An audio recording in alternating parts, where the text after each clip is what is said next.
तुम सबको भी हम बोल देते हैं हैप्पी फ्रेंडशिप डे।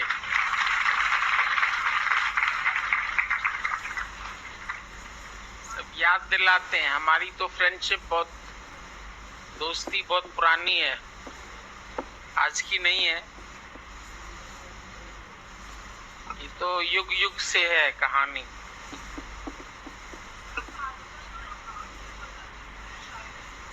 हमको भी टेलिंग और अंदर की हैप्पीनेस ना हो तो वो दोस्ती किस काम की है। और तुम खुश होते हैं भाई, हम आज फ्रेंडशिप डे मना रहे हैं, लेकिन हमारी फ्रेंडशिप तो बहुत पुरानी है। हम तो तुमसे दोस्ती करके बैठे हैं, तुमने हमसे दोस्ती की है और तुम तो फिर भाग जाएंगे, हम तो यहीं बैठे। तुम सबकी दोस्ती ऐसी है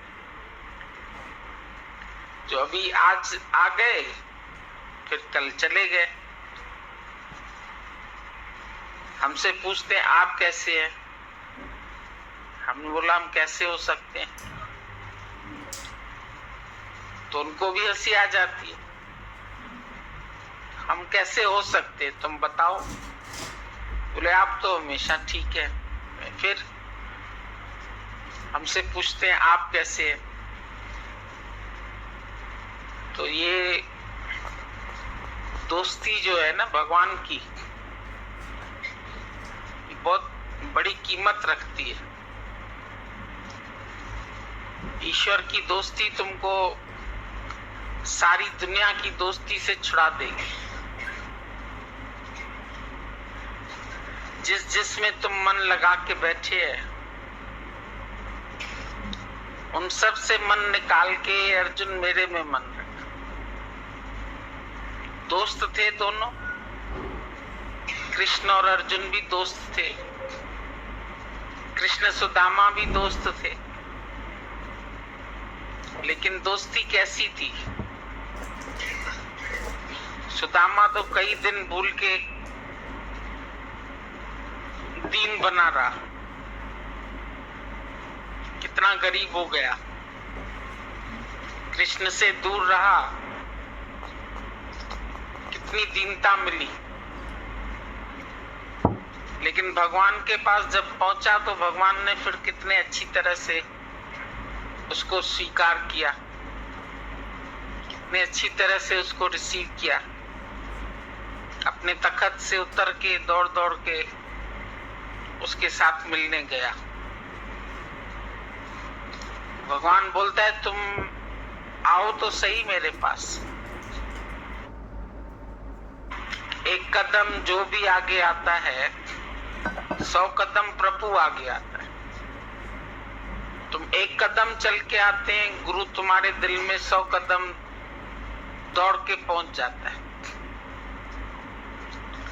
तुम खाली दोस्ती का दम न भरो कि हमारी भगवान से दोस्ती है, पर दोस्ती तब समझो जब वो दोस्ती को निभा सको। गुरु अच्छा लगता है, बातें बहुत अच्छी लगती है, ज्ञान बहुत अच्छा लगता है, लेकिन उसके साथ साथ माया भी बहुत अच्छी लगती है। फंसा के आए हैं, पहले से ही अपने आप को माया में फंसा के आए हैं, अटका के आए हैं। कई बार तो हम किसी किसी के लिए इतनी कोशिश करते हैं ना जाए, ये कोई बंधन नहीं है, कोई बात नहीं है। कितनी लड़कियों को ऐसे भी हम देखते हैं, बहुत पकड़ते हैं। यहां तक हम कहते हैं तुम्हारे खाने पीने का भी जिम्मा हम उठा लेते, और तुम माया में मत जाओ। तुम इतने इंटेलिजेंट हैं, भगवान ने तुमको इतनी अच्छी समझ दी है, इतना ज्ञान भी सुना है, कई सालों से आते जाते भी रहते हैं, फिर भाग जाते हैं हाथ छुड़ा के। कैसा ये माया का आकर्षण है कि बार बार मन को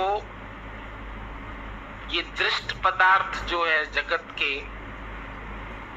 वो अपनी ओर आकर्षित कर लेते हैं। उसके बाद वो रोते भी हैं, क्योंकि एक बार सच खा के, ये अमृत पी के फिर जब विष पीना पड़ता है तो कितनी मुश्किलात होती होगी सबको, ये हम समझ सकते हैं। लेकिन पहले अगर वो समझ जाएं तो जाए ही नहीं।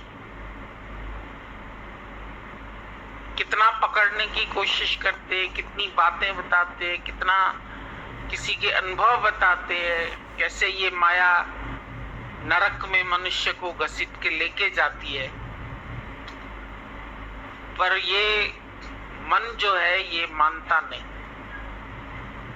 ये संसार के प्रत्यक्ष सुख उसको दिखाई देते हैं, पर ये जो भगवान का अप्रत्यक्ष सुख है दिखता नहीं है। किसी को दिख जाए तो वो नहीं छोड़ सकता है फिर, और जब नहीं दिखता है तभी ही फिर उस तरफ मनुष्य भागता है। बोला ये ज्ञान में तुमको मान के चलना पड़ता है। मान लो कि ईश्वर है, मान लो कि भगवान है, मान लो कि तुम्हारा गुरु भगवान है। खुद नहीं दिखता है, कभी कभी कर्म दिख जाते हैं, बातें दिख जाती है, कुछ मन खींच लेता है, कुछ जगत खींच लेता है, कुछ रिश्ते नातेदार खींच लेते हैं। प्रीति हो जाती है तो फिर पीछे से ऐसे तुमको घसीटते हैं, कभी फर्ज धर्म घसीटते हैं।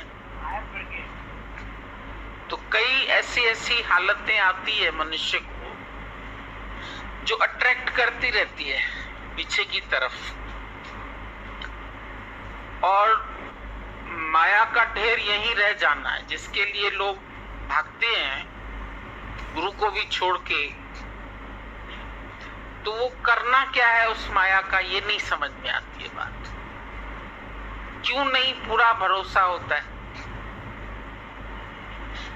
पूरा विश्वास रख के मान के ही चलो। हम तो कहते हैं ना जानो पर मान के ही चलो। और इसकी शुरुआत होती है गुरु के वचन श्रवण करने से।